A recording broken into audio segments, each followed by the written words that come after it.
Engineering recruiters are genuinely brutal when it comes to selecting students for an engineering internship. And there are three main reasons that your peers fall to this brutality and never secure an internship themselves. My name is Aaron. I'm a third-year mechanical engineering student at a top engineering school in Canada, and I secured my very first internship offer within only a 2-week time period, despite having no industrial experience and having no network. Now, the first reason that it feels impossible to secure an engineering internship is because your applications, they're straight up boring. And the only way to make it not boring is to include something called a design portfolio. It includes all of the engineering projects that you've had in the past in a visual manner so that these recruiters, they don't have to read a single word on the portfolio to see the work that you could actually do. Because think of it this way, right? Imagine browsing on YouTube and then seeing that there are no thumbnails for any of the videos that you're browsing.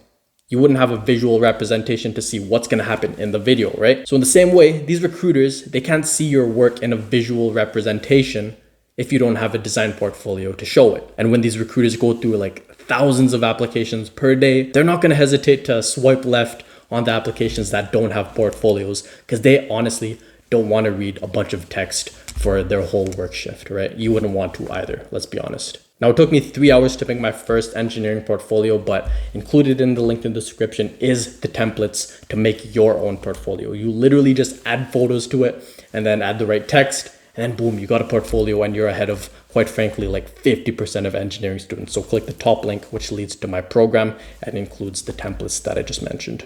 Now, although portfolios are super hype and like actually the best thing that you could have in your portfolio, you got to make sure that you're doing it right. Because if you include the wrong things and the wrong types of description in your portfolios, then it's not going to be as effective as I say it is. Because you got to make sure to include the right types of projects in these portfolios, which align to the industry that you're applying for. And you got to make sure that the hard skills that you're using to make these projects actually align to the position that you're applying to. So for example, if you're applying to the automotive industry, like say you're applying to Ford Motors. So the types of projects that you should include in your design portfolio is stuff like gearboxes, stuff like engine models, things that are actually aligned with the industry, right? The industry of automotive. Now say the position that you're applying to is a mechanical design engineer for transmission, then you're going to want to make sure to include some skills like simulation in those projects. You're going to want to include some skills like CAD work and even just machinery principles in general, right? So when you make sure that the actual projects that you include in your portfolio are aligned to the industry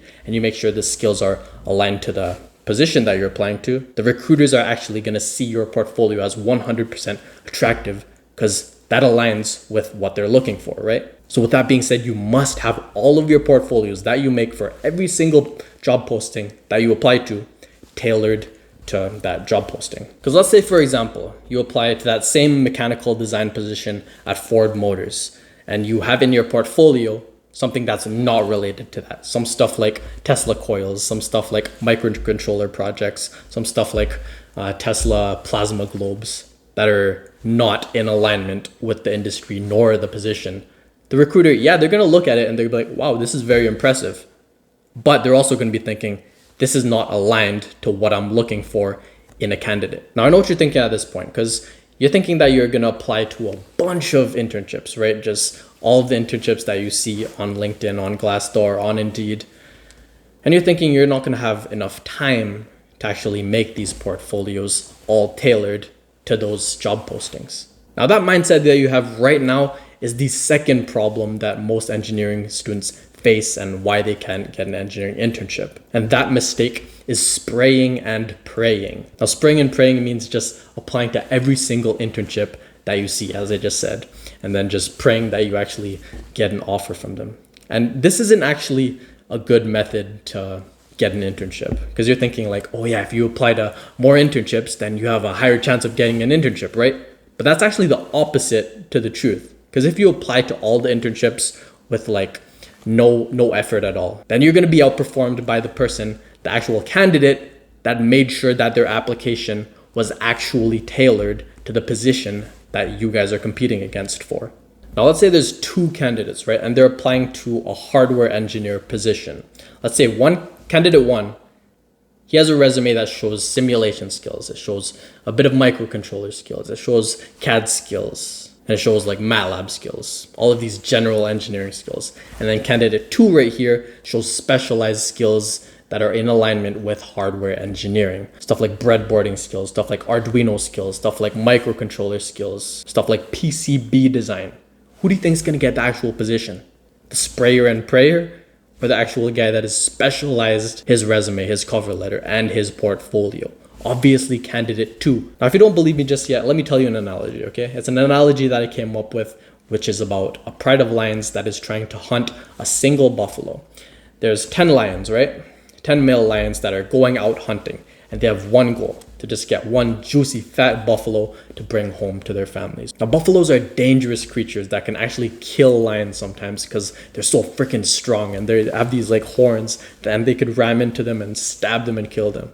Do you think the best way to focus all of their forces, all 10 of those lions, is to have all of them split up and 1v1 a buffalo? No, obviously not. They should not do that because all of their forces is actually being weakened when they spread it out. They should rather focus all of their forces, all 10 of those lions, to fight a single buffalo, and they're going to have a much higher chance of actually succeeding in their goal of getting that single buffalo, because they all worked together and they focused their forces towards one single goal. So let's snap back to now, where we're looking for internships, okay? The internships here is, in the analogy, the buffalo, the big fat juicy buffalo that those lions were trying to hunt. And these lions that we talked about can be seen as your time and your attention. Your time and your attention is all of your forces that are going to be used to secure an internship. Now, in the same way that the lions didn't spread out all of their forces, you shouldn't be spreading out all of your time and all of your attention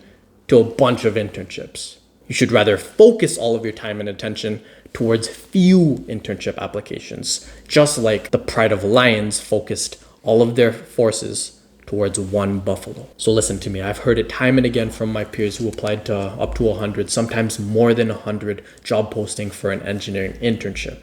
And then I asked them a few months later how that went, and they tell me that they didn't get a single interview, let alone an offer, all because they sprayed and prayed. Okay, so I don't want that for you, because I want you to succeed in your engineering internship hunts. Now, the third reason that engineering students fail to get internships is because they simply apply too late. All of what I said before doesn't even matter if you apply too late. You must apply early. I'm saying like 4 months minimum before the actual start date of that internship. So say your internship that you're applying to starts in May.